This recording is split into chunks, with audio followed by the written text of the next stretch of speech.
বিলের শাপলার চিংড়ি মাছ খাইতে লাগে বড়ই স্বাদ।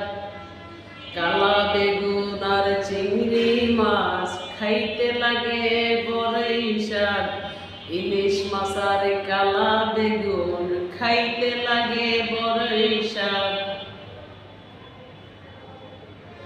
আলুর ভর্তা ডাল দিয়া সকাল বেলা লাগে আরো বালা। আলুর ভর্তা মুসুরির ডাল সকাল বেলা লাগে আরই মজা।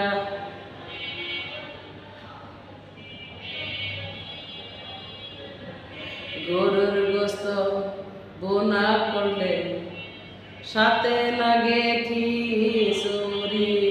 গরুর গোস্ত বোনা খিচুড়ি বৃষ্টি আইলে লাগে আরো স্বাদ।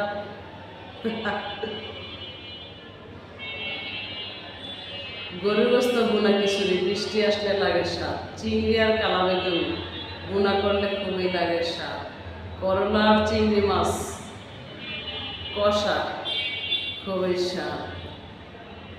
ইলিশ আর কালা বেগুন রাঁধতে জানলে খুবই স্বাদ। আলুর ভর্তা আর মুসুরির ডাল সকালবেলা গরম ভাত আর ভাজা মরিচ খুবই স্বাদ।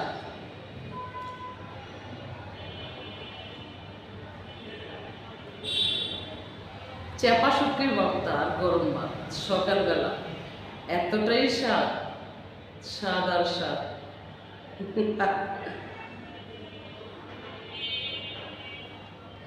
হয়তো আমার লোকজন দেখলে কেউ তুই রান্না করতে পারস না, এই রান্নার লেগে আগে কত।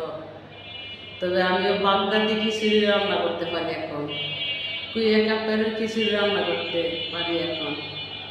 বাগদাদি খিচুড়ি রান্না করাটা আমার জন্য এখনো ইজি। খাসির গোস্ত আর বাগদাদি খিচুড়ি রান্না করতে পারি। প্রতিযোগিতায় নিলে অবশ্যই আমি জিতে আসবো। আমার নিজের আইটেমটা আমি এখন রান্না করতে পারি। ইউটিউব চাই আমার রান্না করতে হয় না, কারো কাছ থেকে শিখকে রান্না করতে হয় না। কিন্তু টক রান্না করতে গিয়ে অন্যজনকে জিজ্ঞাসা করি, শাক পাক করতে গিয়ে অন্যজনকে জিজ্ঞাসা করি। বড় রান্না হইলে আমার আইটেমের থেকে আমি নিজে তৈরি করি, এই আর কি।